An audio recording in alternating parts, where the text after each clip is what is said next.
Selamat pagi Bapak Ibu Saudara terkasih. Kembali saya menyapa pagi ini melalui firman Tuhan dengan tema bagaimana membuat keputusan. Efesus pasal 5 ayat 8b sampai 10 berbunyi demikian. Sebab itu hiduplah sebagai anak-anak terang dan ujilah apa yang berkenan kepada Tuhan. Bapak Ibu Saudara, dalam kehidupan ini pasti kita diperhadapkan dengan banyak pilihan dan diakhiri dengan sebuah keputusan untuk mengambil langkah yang menjadi pilihan tersebut. Ketika mengambil sebuah keputusan, kriteria apa yang kita gunakan untuk memutuskan, mendukung, atau menentang tindakan, ambisi, atau cara hidup tertentu? Apakah kita menimbang dari sisi keuntungan, finansial, kemajuan karir, atau kemungkinan kesenangan fisik yang dapat diberikan oleh setiap kesempatan? Paulus memberitahu kita, pertama, berjalanlah sebagai anak-anak terang. Dengan kata lain, hidup kita harus secara radikal, fundamental, sangat berbeda dari mereka yang tidak mengklaim Kristus sebagai Tuhan dan Juru Selamat mereka. Cahaya sangat berbeda dari kegelapan.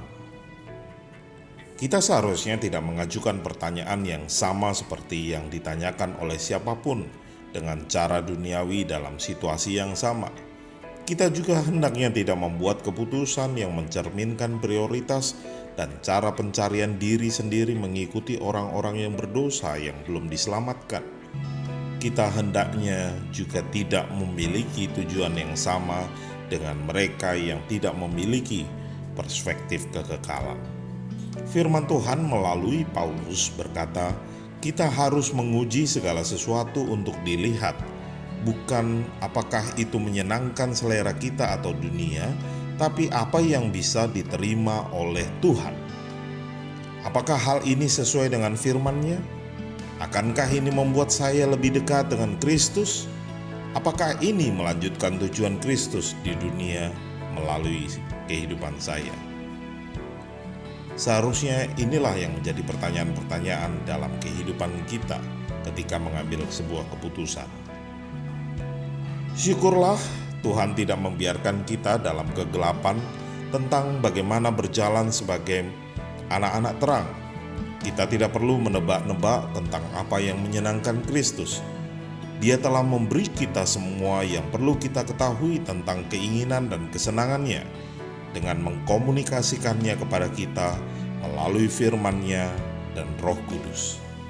Karena Roh Kudus berdasarkan Yohanes 14 ayat 26 mampu mengajar dan mengingatkan kita akan ajaran Tuhan dalam hidup kita. Oleh karena itu, ambillah firman-Nya, pekalah dengan suara Roh Kudus, dan temukan apa yang dapat diterima Tuhan dan berjalanlah di dalamnya sebagai anak terang. Amin. Mari kita berdoa.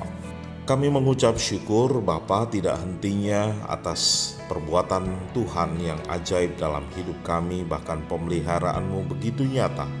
Dan saat ini kami boleh diberikan kebenaran firman Tuhan yang mengingatkan kami selalu untuk kami boleh tetap menguji apapun yang menjadi keputusan kami. Dan biarlah kami boleh menjadi anak-anak terang dan banyak orang boleh melihat bagaimana kuasa Tuhan bekerja melalui kehidupan kami. Terima kasih Bapa, terpujilah nama-Mu. Kami menyerahkan hidup kami, menyerahkan masa depan kami, bahkan sakit penyakit yang kami boleh rasakan saat ini. Kami tahu Tuhan sedang berkarya luar biasa. Dan biarlah kuasa yang daripada Tuhan itu menyembuhkan kami, dan rencana Tuhan itu indah bagi kehidupan kami. Terima kasih Bapa, berdoa bagi setiap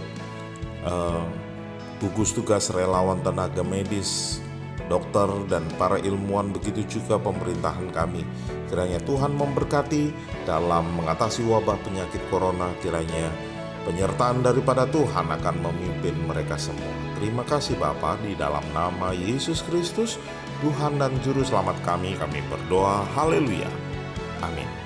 Selamat pagi, selamat beraktivitas, dan Tuhan Yesus memberkati kita semua. Shalom.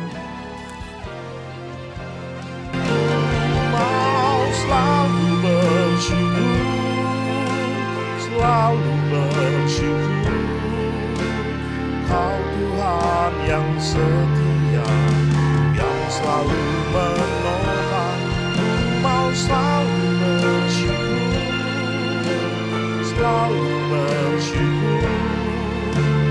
Kau Bapa-Ku yang setia. Ku mau selalu bersyukur, selalu bersyukur. Kau Tuhan yang setia, yang selalu menopang. Ku mau selalu bersyukur, selalu bersyukur. Kau Bapa-Ku yang setia. Kau Bapa-Ku yang setia.